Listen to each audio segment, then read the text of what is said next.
It comes back to me now with that faint and persistent ache that often accompanies memories one has not invited, yet which return all the same, like a familiar bar of music drifting up from a street performer one cannot see. I had been sitting in the corner of Randolph's quieter lounge, the hour not yet late enough to justify my third whiskey, but dark enough outside to suggest I would take it anyway. The rain had finished its unhurried drift across Oxford, leaving the pavements reflective as old silver trays. I remember turning the small poetry pamphlet in my hands, the one by Adrian Leland, its paper softened by time, its spine fluttering the way small birds do when deciding whether to leave a branch.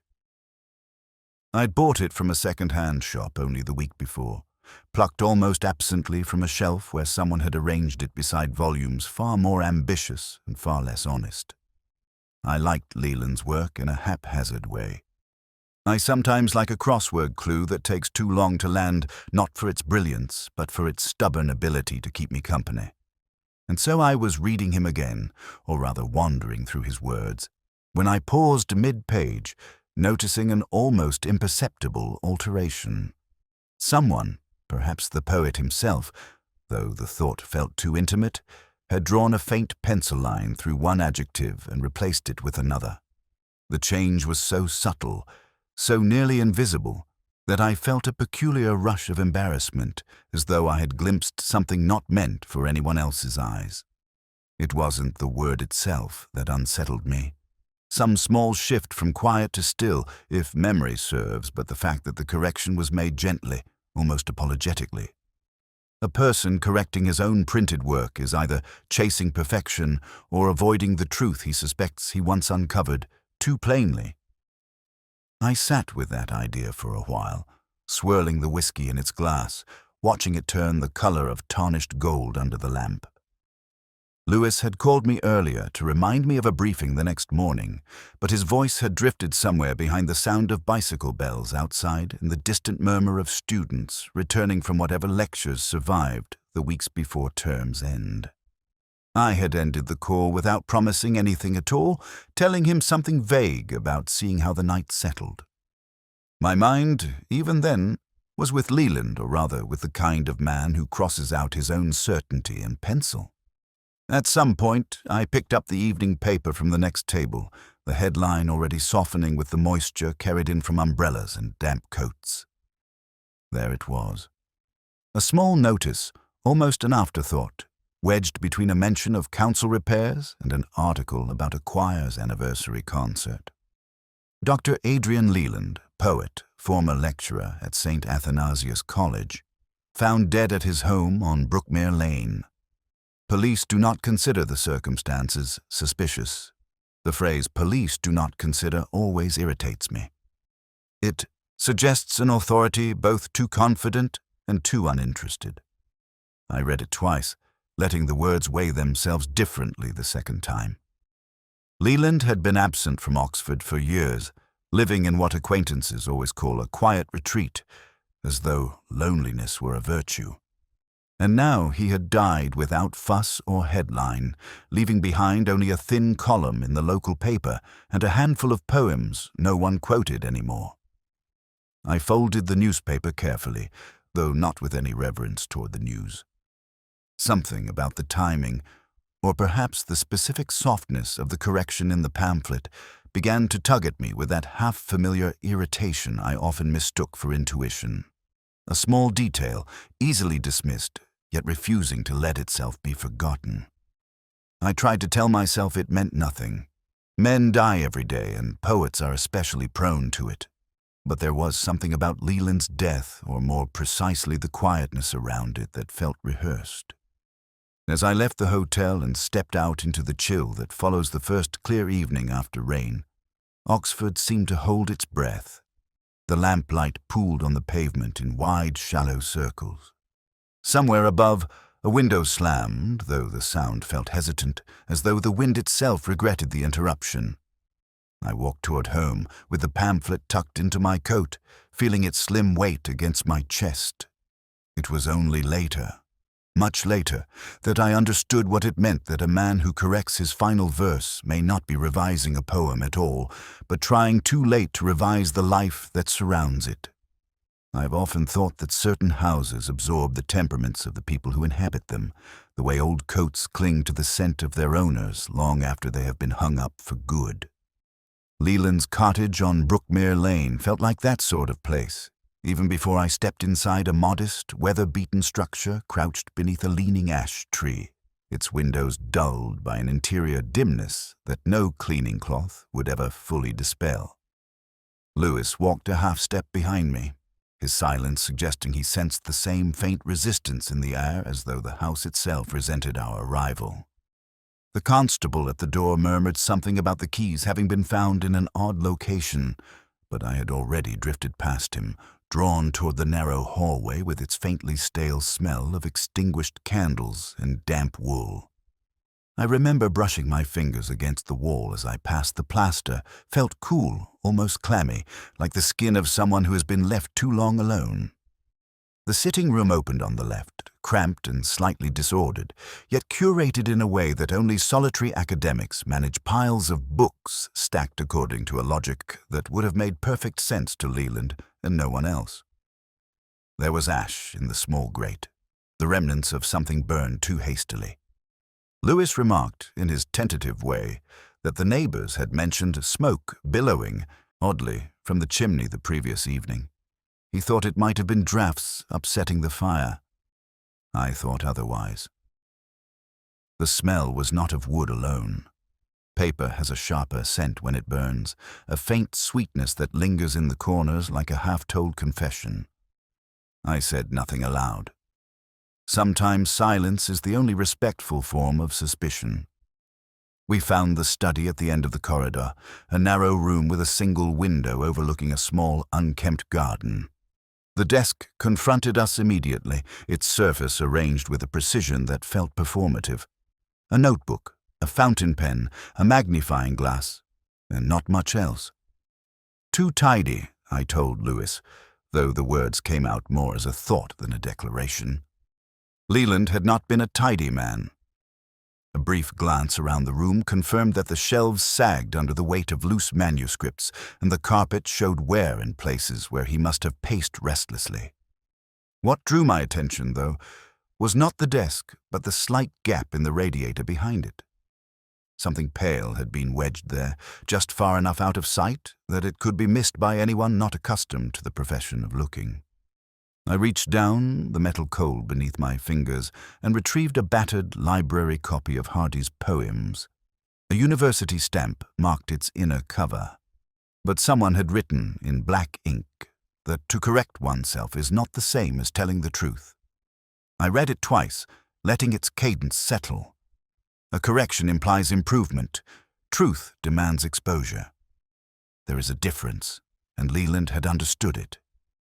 It was then that I noticed the neighbor. Margaret Claypole. She called herself a violin teacher who lived 2 doors down and had arrived with a tray of teacups she insisted the constable take. She hovered in the doorway of the study, her eyes sliding away from mine as though afraid that direct contact might compel a confession she was not ready to make. She said she had heard voices the night before, a man's voice rather more agitated than she cared to recall. She had thought it was the radio. People always think it is the radio until it isn't. Lewis asked her what time she had heard it, and her answer, sometime after 9, perhaps closer to 10, matched inconveniently well with the constable's vague estimate of when smoke had been seen coming from the chimney. Her hands trembled slightly as she spoke, though whether from sorrow, fear, or the weight of a memory she dared not adjust, I could not tell. I watched her fingers, slender and unadorned, curl around the handle of the teacup she held. Violinists have certain gestures. They cannot hide a tension in the knuckles, a defensive precision. She betrayed both. Before she left, Margaret paused at the threshold as though reconsidering something, but the moment passed. She retreated, the hallway swallowing her footsteps in the hush that cottages cultivate when they have witnessed more than they wish to reveal. Lewis asked me what I made of it all. I told him only that tidy desks rarely belong to untidy minds, and that Leland had been in the habit of crossing things out, perhaps even people. There was, I felt, a correction hidden somewhere in this house, a truth too sharp to leave unaltered.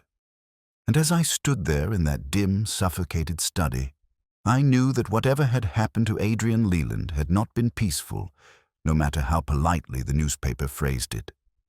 I have walked through the gates of St. Athanasius College more times than I care to admit, though never without that faint tightening in my chest that comes from being both welcomed and resented by old stones. Colleges remember without sentiment. They store rumors the way libraries store dust passively, inevitably and without the courtesy of discrimination. As Lewis and I entered the quadrangle that morning, the air still held the ghost of last night's rain, and the flagstones exhaled a cool, mineral scent that made the whole place feel like an aging cathedral, dreaming of youth. Lewis remarked that Leland must have known these paths by heart once, but I let the thought drift unanswered. What concerned me was not the poet who had left, but the colleagues who had stayed. Academic institutions pride themselves on continuity. I have found that continuity often conceals the things they prefer not to revisit. It was this habit of curated memory that made me certain we would not be greeted with shock or sorrow, only with that quiet administrative regret institutions reserve for former staff who complicate an otherwise tidy history. The porter escorted us toward the senior common room, his voice carrying the peculiar blend of admiration and irritation that arises when a college must humor the police. He said Harbury was expecting us, though his tone suggested that expecting was not the same as welcoming. I made a mental note of the man's shoes polished to the point of reflection, though scuffed slightly at the heel, the sort of detail that has nothing to do with guilt, but everything to do with character. Harbury stood at the far end of the room, tall, angular, and precisely dressed in a charcoal suit that looked as though even the dust motes had been instructed to avoid it. He greeted us with a smile that began and ended at the corners of his mouth, never troubling the eyes. He said he had heard of Leland's death and found it very sad in the abstract sense that scholars use when speaking of colleagues whose work they never admired. When I mentioned the correction in Leland's poem, his eyebrows flickered upward, but only for a moment, a gesture so controlled it felt rehearsed. He gestured toward a chair, but did not wait to see whether I took it. He spoke of Leland's early promise, of his unfortunate sentimental streak, of the way he allowed emotion to seep into academic analysis. I listened with the detached patience of someone reading a critique written in invisible ink. But my attention drifted to the small detail on the table beside him, an open book of Goethe's verse marked with a slip of paper. When he quoted a line to illustrate some lofty point, I caught the misquotation instantly, a single verb altered, shifting the meaning just enough to reveal that he knew the sentiment, not the source. Scholars rarely tolerate inaccuracies in others, but excuse their own so easily. Celia Rowntree was waiting for us in a narrow office, warmed by the faint hum of a heater that seemed too earnest for the space it served. She had the kind of intelligence that announced itself not through confidence but through a brittle attentiveness, as though she feared her thoughts might fracture if handled too roughly. She spoke of Leland in guarded phrases, describing him as kind but troubled, insightful but distracted. When I asked whether she had seen him recently, her fingers tightened around a pencil she had been holding, the pressure whitening her knuckles. She said no, though the pause between the question and the answer suggested that the truth, whatever shape it took, was heavier than she was prepared to lift. On her desk lay a stack of index cards filled with notes, meticulously written, except for one that had been half erased and rewritten. I found myself leaning in without meaning to, noticing the faint traces of an earlier version of the same sentence beneath the graphite. It reminded me of the correction in Leland's pamphlet, the desire not to improve a thought, but to obscure the original impulse behind it. Celia caught my glance and shifted the papers quickly, almost clumsily for someone so otherwise controlled. Reverend Dr. Selwyn met us last, in the chapel where dust caught the morning light like suspended breath.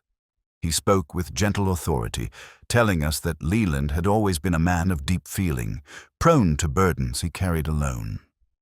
When I asked whether he had visited Leland recently, he hesitated so slightly it might have passed unnoticed, had I not spent my life paying attention to hesitations. He said he had not seen him in several months, though his hand, resting on the open prayer book beside him, tightened for the length of a heartbeat. Lewis asked him about Leland's friendships within the college, and Selwyn replied with the vague diplomacy of a man accustomed to comforting people without telling them anything of substance.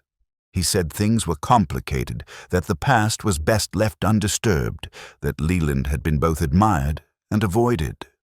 The last phrase struck me as one that cannot be avoided without reason. As we left the college, the bells began their slow tolling, each note descending with a gravity that felt almost personal. I walked toward the gate, the sound echoing behind me like a gentle reprimand. Colleges do not forget, I thought. They merely choose the stories they prefer to remember. And somewhere among the misquoted poets, the trembling hands, and the gently evasive chaplain, a fragment of the story was beginning to lift its head, not enough to reveal itself, but just enough to suggest that the truth, whatever form it eventually took, had been living here for a very long time.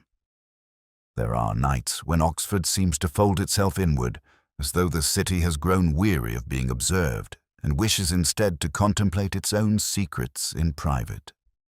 The evening after our visit to the college settled into that kind of silence, the sort that loosens thoughts one might have preferred to keep tightly bound.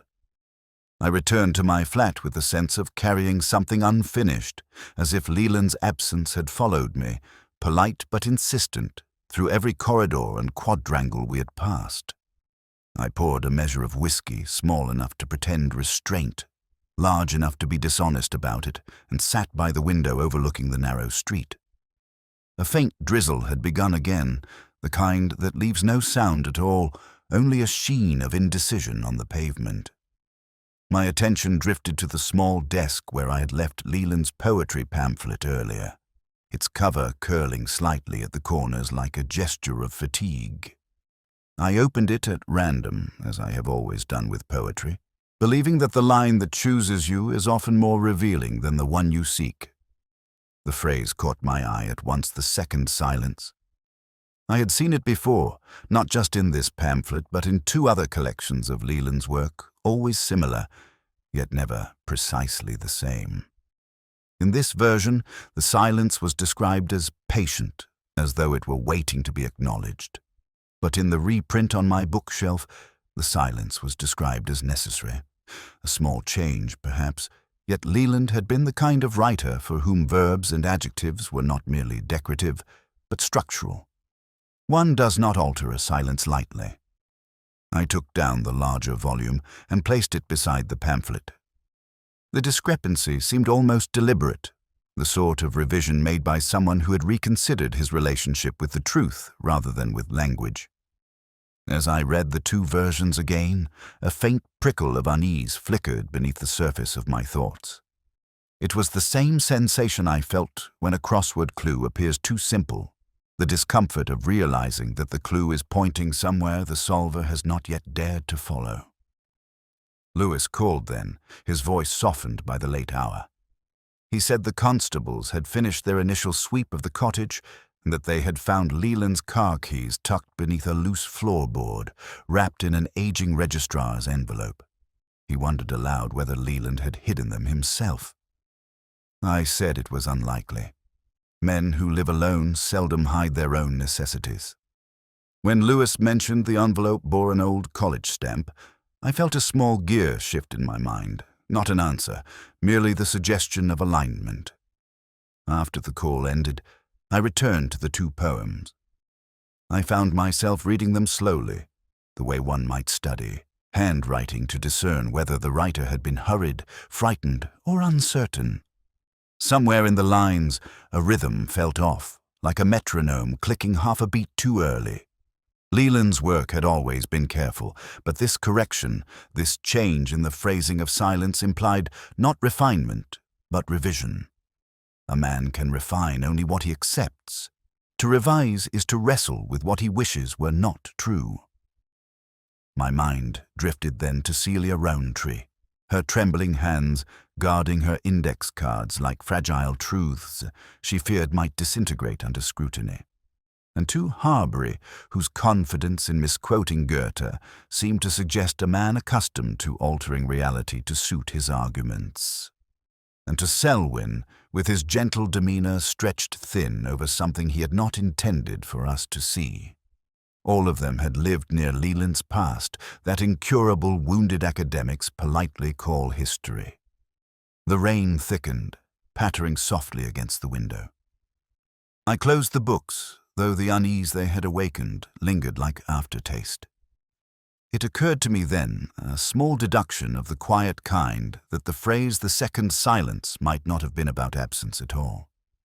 It might have been about corrections.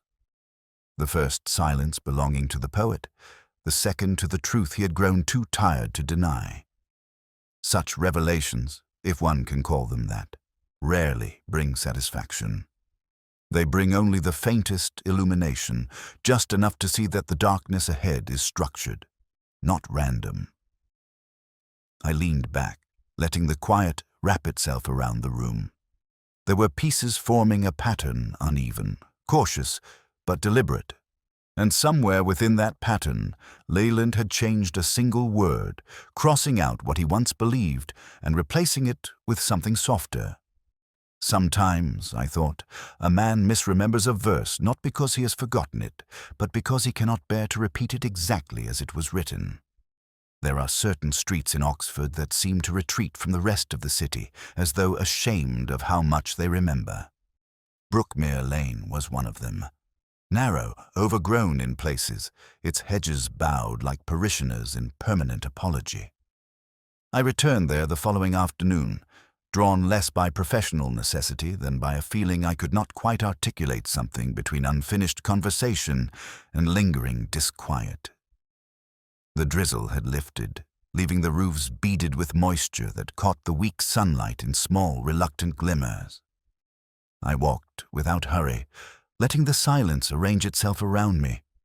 The cottage where Leland had lived stood with the same muted defiance as before, but my attention shifted above it toward a narrow attic window 2 houses down. A slight movement flickered behind the glass, a bough lifting in a slow arc. The faintest thread of violin music drifted outward, not loud enough to claim the air, but insistent enough to trespass on it.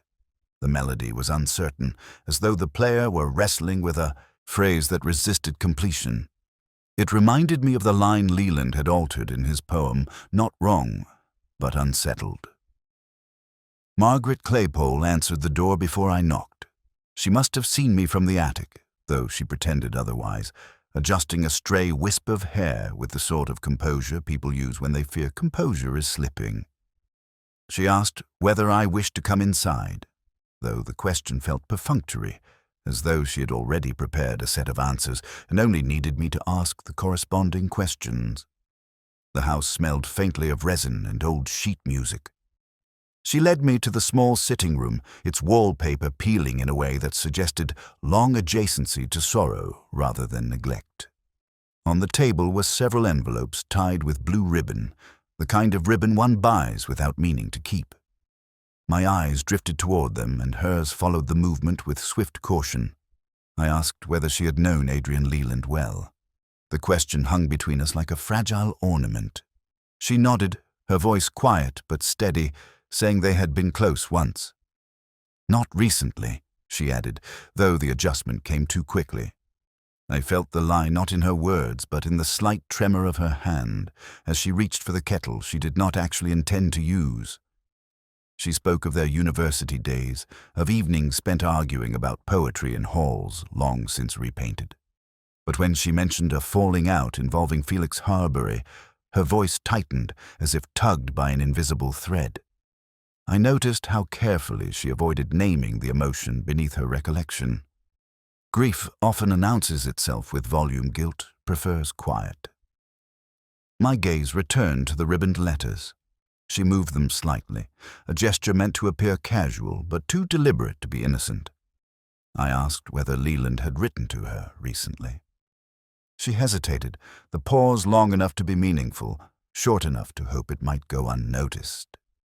She said he had sent 1 or 2 notes, nothing of consequence, but I knew that people seldom tie inconsequential things with ribbon. The violin sounded again, faint, tentative, as though echoing her hesitation. She closed her eyes briefly, perhaps to steady herself, perhaps to silence a memory she suspected might betray her. Then she admitted reluctantly, almost apologetically, that Leland had indeed written more often in recent months. He had spoken of revising old wrongs, of clearing shadows that no longer deserved to linger. She said it with the tone of someone who does not wish to be understood too easily. I asked whether she believed he feared someone. Her lips parted as though the truth were pressing for release, but she simply said she didn't know. She was protecting something or someone, though I could not yet tell whether it was Leland, herself, or an older wound that refused to fade. A small deduction surfaced then, quiet and unwelcome. The letters, the music, the trembling hands. These were not the remnants of a distant friendship. They were the debris of an affection that had never quite extinguished itself, and affection, when denied resolution, can turn into something considerably darker. Before I left, I glanced once more at the attic window. The bow had stilled, resting gently against the violin's shoulder. Margaret followed my gaze but said nothing. She merely offered a restrained smile that dissolved before it reached her eyes. As I stepped back into the street, the air felt heavier, the hedges lower, the silence more deliberate. I realized then that whatever truth Leland had been reaching toward, Margaret had known it too. Perhaps, like him, she had tried unsuccessfully to correct it before it finally broke her. There are moments in an investigation when the pieces seem to align too agreeably, as though the case itself were trying to coax you into an answer you have not earned. Those are the moments I distrust most. Lewis, to his credit, still met such alignments with the kind of hopeful certainty I had long ago mislaid. And so, when he arrived at my flat that evening with what he called a promising theory, I let him speak without interrupting, though some part of me already sensed the shape of the illusion forming. He said Harbury had motive enough to feel a stronger man than Leland. There had been an old plagiarism accusation, whispered about in academic corners but never recorded formally. The story, as Lewis recounted it, wove itself with suspicious neatness, Harbury furious at the resurfacing of long-buried rumors, Leland threatening publication of a memoir, voices raised in the cottage on Brookmere Lane. A quarrel, a fall, a death unplanned but irreversible. It all had the clean logic of a puzzle solved too swiftly. I listened, swirling the whiskey in my glass, until the ice clicked in a rhythm that seemed almost impatient. I told Lewis the theory was elegant, but wrong. Elegance invites suspicion. Harbury's arrogance was too practiced to fracture into violence. His ego would have preferred public rebuttal to private confrontation. Lewis sighed in a way that suggested irritation rather than defeat. He said I was dismissing a sound explanation because it lacked poetry. I told him poetry was precisely what made explanations dangerous. After he left, I sat quietly for some time, letting the room settle into its usual disarray. My thoughts were like the books on my shelves, leaning, uneven, yet somehow remaining upright by the tolerance of gravity alone. I opened the crossword in the evening paper, hoping for distraction. The clue that caught my eye read, "His argument appears solid, yet hides a hollow core." 7. The answer, once it clicked, made me grimace. A word whose true shape reveals itself only when spoken slowly enough to hear the emptiness inside it. A reminder, perhaps, that the first explanation is often nothing more than the ornamentation of convenience. The second theory arrived the next morning, when Celia Rowntree appeared at the station, pale and restless, asking whether there had been developments. She carried herself like someone accustomed to the vigilance of perfection, though the trembling at the edge of her composure betrayed sleeplessness. As she spoke, her hands kept drifting toward her satchel, as though guarding something delicate within it. Lewis was convinced she had cracked under academic pressure. He built her motive with the enthusiasm of a craftsman Leland discovering inconsistencies in her research, threatening her reputation, her future. A confrontation, a desperate act, followed by panic. It was plausible. Too plausible. People who fracture under pressure do so unevenly, not in tidy straight lines. I watched Celia as she talked, noticing small things, the way her eyes flinched, not at the mention of Leland's death, but at the phrase "the investigation continues." The way her fingers lingered on the clasp of her bag when she thought no one was looking, the faint scent of old paper that clung to her clothes as though she had spent the night in the archives rather than her own room. When she left, I felt the strange certainty that she knew something crucial, but that knowledge did not align with guilt.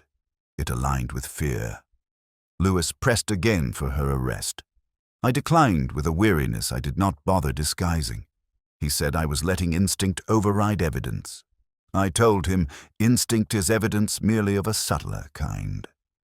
He frowned, muttered something about my habit of complicating things unnecessarily. I did not correct him.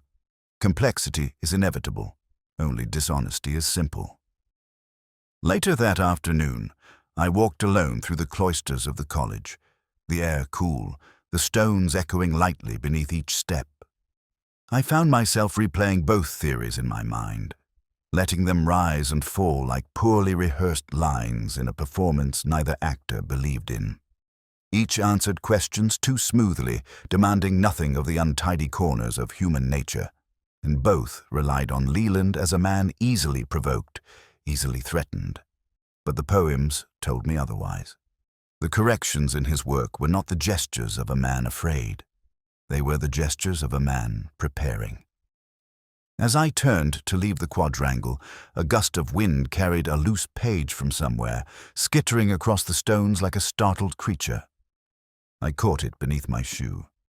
A page torn from a notebook, blank except for a faint indentation someone had written on the sheet above it with force. The indentation formed a single word that I read only when the light struck at the right angle. I folded the page and slipped it into my coat. Theories are impatient. Truth rarely is. And as I walked back into the narrowing afternoon, I understood that both of our so-called solutions had been nothing more than Façade's attempts to conclude a story that had not yet finished introducing itself. Memory has a peculiar way of arranging itself according to sound. I've always believed this. A case resurfaces not through dates or interviews, but through the echo of footsteps in a cloister, the clatter of a bicycle against railings, the soft, resigned cough of an old porter watching the world sweep past without him. And so it was a faint, rhythmic, almost pious in its regularity that drew me back to the chapel at St. Athanasius that morning. The choir rehearsals had finished, leaving behind a hollow quiet that felt more inhabited than the singing itself. Lewis followed a step behind, his shoes producing the occasional sharp tap that seemed almost impertinent among the pews. I climbed the narrow staircase to the choir loft, each wooden stair announcing our ascent with a soft complaint. The air grew cooler as we reached the top, where dust drifted lazily through the filtered light, making the loft appear suspended somewhere outside time. The photograph was waiting for us, or rather, it had been waiting for years, tucked behind a row of hymnals that were too seldom touched to disturb it. I found it half hidden, its edges curled inward as though the past had tried to protect itself by folding shut. I recognized Leland immediately, though he looked younger, unburdened, perhaps unaware of the weight life would eventually ask him to carry. He was standing near Margaret Claypole, their shoulders angled just slightly toward one another, a small geometry of affection that escapes only those who choose not to see. Harbury appeared further to the right, wearing the expression of a man who suspects the camera is unworthy of him. Celia Rowntree was not present. This must have been taken before her time. Standing nearest to Leland, however, was Reverend Selwyn, his face earnest yet uneasy, his posture betraying tension beneath an attempted calm. But it was the detail above his head that held my gaze, a faint scratch, barely perceptible, as if someone had once attempted to remove him from the image. Not violently, but wistfully, the way one might erase the outline of a person one wishes, unfairly, had never belonged there. Lewis asked whether the scratch could be accidental. I told him accidents rarely choose their subject so precisely. A detail like that carries intention, even when the intention is timid. We set the photograph on the wooden rail of the loft, the grain of the wood rising like veins under the faded paper. The chapel felt unusually still. I found myself tracing the image with my eyes, noticing things I had missed a moment earlier, the way Selwyn's hand hovered behind Leland's shoulder without quite touching it, the slight discomfort in Margaret's posture, as though aware of two gazes rather than one, and Leland himself, whose faint smile suggested a man content in the moment, yet already half-turned toward an unseen horizon. I remembered then the torn diary page found in the hymnal downstairs, the one with the cryptic lines echoing a cadence Leland had used in his early poems. The rhythm returned to me now, unbidden. The second, silence waits. The first was mine. The last shall be his. The words seemed to fall in time with the faint ticking of the chapel's distant clock, forming their own quiet liturgy. Lewis, ever the pragmatist, asked whether the poem referred to a quarrel. I told him quarrels are rarely so poetic. No, what lingered in those lines was something unresolved, something stretching across years and relationships, something that described not conflict but consequence. And consequences, especially in Oxford, have long shadows. I looked again at Selwyn's face in the photograph. There was gentleness there, but gentleness can be a mask as easily as hostility. I remembered the slight hesitation when he denied seeing Leland recently, the way his hand had tightened on the prayer book. A gesture so fleeting one might dismiss it unless one spends one's life studying the tremors that precede confession. The loft creaked under our weight, and dust motes shifted like a muted constellation. I thought of Celia's tremor, Harbury's arrogance, Margaret's trembling hands. All of them held fragments of Leland's story, though none seemed willing to set their fragment beside another. A photograph, like a poem, reveals nothing by itself. It is only the reader who gives it shape, and even then the shape is untrustworthy. As we descended the staircase, the stillness of the chapel deepened, as though reluctant to relinquish what it had shown us. At the door, I paused and looked back once more at the loft. I could still picture the photograph resting there, suspended in half-light, offering not answers, but direction. The past, I thought, does not hide. It waits patiently, quietly, with the persistence of dust, and sometimes all it takes to disturb it is a scratch no one bothered to explain. I have always believed that the human voice reveals more in what it withholds than in what it offers. Even the most polished speaker betrays himself in timbre, in breath, in the smallest faltering between syllables. It was this conviction, long tested, seldom wrong, that guided me back to Reverend Selwyn the following afternoon. The chapel was empty when I arrived, the air touched with that faint mineral coolness that settles around unoccupied pews. I found him in the vestry, straightening hymnals with the gentleness of a man trying to convince himself that order can keep chaos at bay. He greeted me with a softness that might have persuaded a less suspicious mind. He asked whether there had been progress in the investigation. I answered that progress is an optimistic word, and optimism a luxury we could ill afford. As he spoke about Leland kind, troubled, gifted, wounded, I found myself listening not to his words, but to the cadence behind them. His sentences carried the weight of something rehearsed, like prayers repeated until they lose meaning and become merely the shape of obligation. When I mentioned that we had seen the old choir photograph, a brief silence fell between us.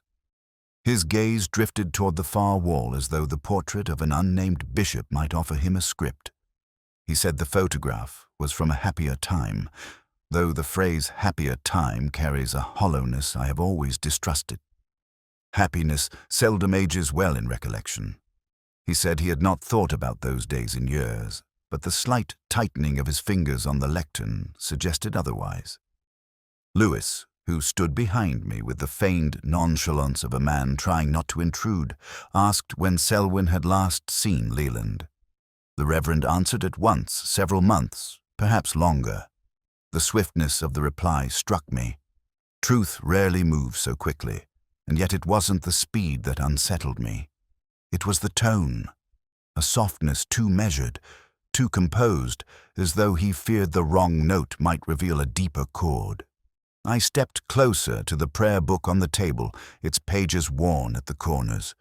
There, tucked beneath a slip of thin vellum, lay a bookmark bearing a verse from Hardy, a poet Leland admired with loyal intensity. The lines spoke of regret disguised as resilience. I watched Selwyn's eyes follow mine, and in that small movement, barely perceptible, I understood that Hardy had not been placed there for devotional purposes. He had been placed there as a reminder or memorial. When I asked directly whether he had visited Leland near the time of his death, Selwyn hesitated. Just long enough. He then insisted he had not, though his voice trembled in a register that suggested a man unused to deception. He spoke of confession, of old grievances healed long ago, of burdens best left untouched. But there was a moment, small, fleeting, when he seemed on the verge of saying more. His lips parted slightly, then closed, as though he had glimpsed the edge of a truth too sharp for daylight.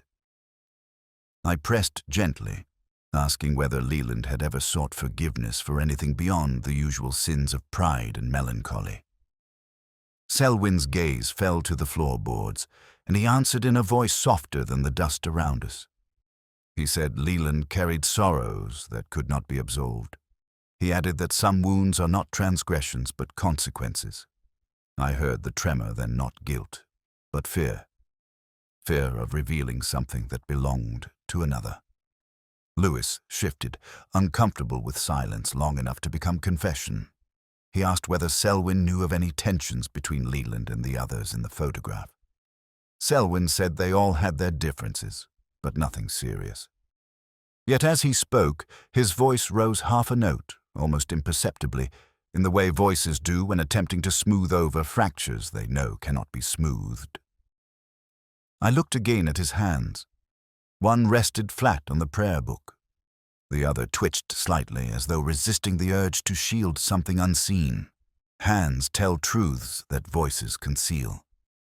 When the conversation ended, Selwyn followed us to the chapel door. He said he hoped we would find answers soon. His voice, still soft, no longer carried the steadiness of assurance. It carried a different quality, the trembling resonance of someone who has not lied often enough to do it well. Outside, the evening light had dimmed. The stones exhaled a cool dusk that clung to the air like unspoken regret. Lewis asked what I made of Selwyn's account. I told him I trusted the words, but not the voice. A voice that lies softly is often the one closest to the truth. There are nights when the past rises with such clarity that one feels almost an intruder in one's own memory. This was one of them. I sat alone at my desk, the lamplight pooling over the torn diary fragments we had gathered, their edges uneven, their ink uneven still, as though the hand that wrote them trembled between confession and restraint. Rain tapped lightly against the window, a rhythm too delicate to distract and too steady to ignore. Oxford was quiet, the kind of quiet that thickens a man's thoughts until they begin to resemble truths he has long avoided. The phrase that returned to me again and again was the one I had read earlier in the chapel loft. The first silence was mine. It carried with it an unsettling sense of ownership, as though Leland had not been describing an event, but an inheritance, something taken on willingly, or perhaps reluctantly, but carried nonetheless. I read the line aloud, barely more than a whisper, and felt the words settle into the room like dust. Lewis had left hours earlier, after a long and rather circular conversation about suspects, motives, inconsistencies. He believed we were close to the solution.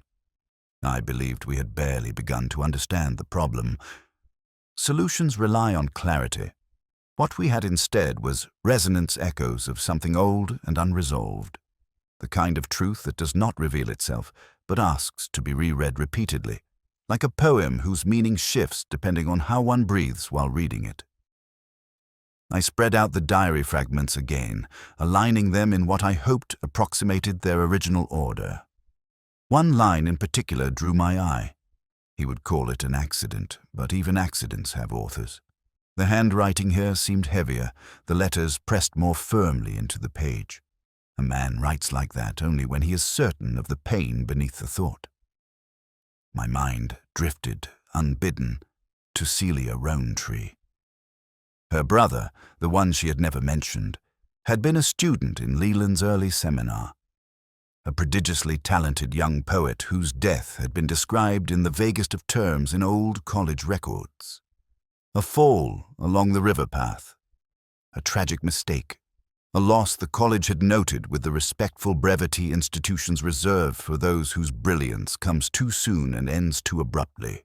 But the diary's phrasing accidents have authors lift the veil just enough for a darker possibility to breathe. A faint ache crept into my chest, the kind that comes not from exertion, but from a sudden and unwelcome clarity. I remembered a crossword clue from earlier, that day Burden carried alone. 7. The answer had been silence. Too neat, perhaps, but instructive. Silence is not passive. It is a task, a weight, a scar that never quite learns how to fade. The rain intensified for a moment, then softened, as though reconsidering its determination. I let the envelope containing Leland's keys rest between my fingers. The registrar's crest on the flap seemed suddenly significant. Why had he wrapped something so mundane with something so official? Why hide the keys at all? Unless the cottage had been meant to be found not exactly as it was, but not entirely different, either a curated scene, half revealed, half protected. I thought again of Harbury's misquotation, of Margaret's trembling hands, of Selwyn's soft lies. All of them trying in their own ways to maintain the illusion that they had long since outlived a past that still exhaled behind their words. Only one person had not attempted to assert distance from Leland. It occurred to me then quietly, reluctantly, that the first silence did not belong to the college, nor to the witnesses, nor even to the dead student. It had belonged to Leland himself. He had chosen silence once, chosen it, cultivated it, lived inside it like a self-imposed exile.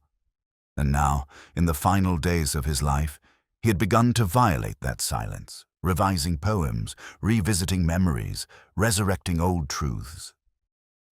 A man does not break his own silence lightly. A gust of wind rattled the window pane, and for a moment I felt as though the room itself were urging me toward an unpleasant conclusion. What if the death we were investigating had roots nourished decades earlier? What if the correction in the poem, the shift from violence to silence, had been Leland's attempt to rewrite not art, but guilt? I closed the diary fragments gently, as though afraid the past might bruise beneath my touch. I leaned back in my chair, letting the darkness settle. Whatever the first silence was, it had shaped every moment that followed. And I knew, with the kind of certainty that does not announce itself, that the second silence, the one Leland had tried to name, was still waiting. A case often reaches its quiet turning point, not with revelation, but with resignation, a moment when one accepts that the truth will not present itself in brilliance, but in fragments, softened by time and weighted by human fallibility. That was the thought with which I returned to Leland's cottage on Brookmere Lane, walking the narrow path as dusk gathered its pale remnants along the hedgerows. The air held the muted chill of a night undecided about rain. I found myself moving more slowly than usual, as though the cottage itself might recoil if approached too eagerly. Inside, the stillness welcomed me with the faint, familiar scent of extinguished ash. The study had not changed since my last visit. Papers lay untouched, the dust undisturbed, the air heavier than any absence ought to feel. I stood at the threshold for a moment, listening to the house breathe. A man's final acts linger in the rooms he leaves behind, not as clues, but as echoes of the intentions he never voiced. I crossed to the desk. The notebook lay open exactly as before, but its presence carried a different weight now, as though I had entered not a study, but a confessional. I traced the faint indentation left by a pen no longer present. Leland's handwriting had always leaned slightly forward, as if reaching for something out of sight. Perhaps that was what he had been doing in those final days, reaching, revising, attempting to correct a past he had once consigned to silence. The hardy book rested once more on the radiator ledge, its spine fatigued, its margins annotated in a hand that betrayed both tenderness and frustration. I opened it at random. A penciled line circled a stanza about regret arriving too late for redemption. A thin smudge of graphite blurred the paper, as though the line had been touched repeatedly. A man does not read such verses in his final days without recognizing something of himself in them. The floorboard near the desk shifted under my weight, a hollow tremor that seemed almost expectant. I knelt, lifting it with the ease of habit. The space beneath held only the registrar's envelope, empty now, its purpose spent. Yet its emptiness seemed instructive, as if the act of hiding the keys had been a gesture meant not to deceive others, but to confront himself. One hides what one fears to face.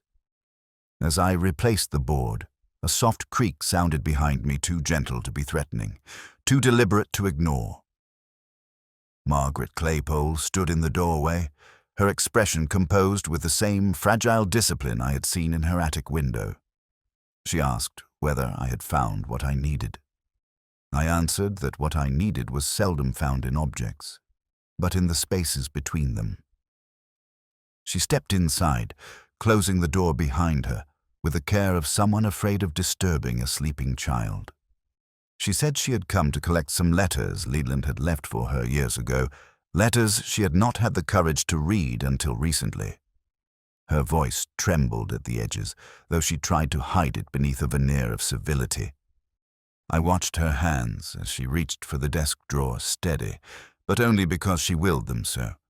People underestimate how much effort steadiness requires. I asked whether she had seen Leland in the days before his death. She hesitated, a silence too brief to be denial, too long to be easy. She said they had spoken, but only briefly, and only about the past. I told her the past seldom stays contained when summoned. She looked away then, her eyes drifting to the burned scraps in the grate. She said he had wanted to put things right. He had spoken of endings, of revisions, of truths he had muted in his poems and his life. Her voice faded, and I realized she was not merely recounting his words. She was mourning them. A small deduction surfaced quietly within me, uninvited but certain. Whatever had transpired between them, whatever confession or confrontation had brewed in this room, it had not ended with anger. It had ended with understanding pain, belated and irreparable. The correction Leland made in his final poem was not an edit of language, but an admission of guilt. He had replaced violence with silence, not because the truth had changed, but because he had finally chosen to acknowledge it. Margaret placed the letters gently into her bag and paused at the door. She said she hoped he had found peace. I told her peace is a difficult thing to find in a house full of echoes. She nodded once, her composure fracturing at the edges, then left without another word. I remained for a while longer, letting the silence settle. In the fading light, the room seemed to soften, its sharp corners dimming, its sorrow thickening into something almost tangible. When I finally stepped outside, the evening had surrendered entirely to darkness. The air tasted of rain yet to fall. As I walked away from the cottage, I could not shake the sense that Leland's last correction, quiet, uncertain, incomplete, had been addressed not to the world, but to himself. And perhaps that is the only correction a man ever truly makes.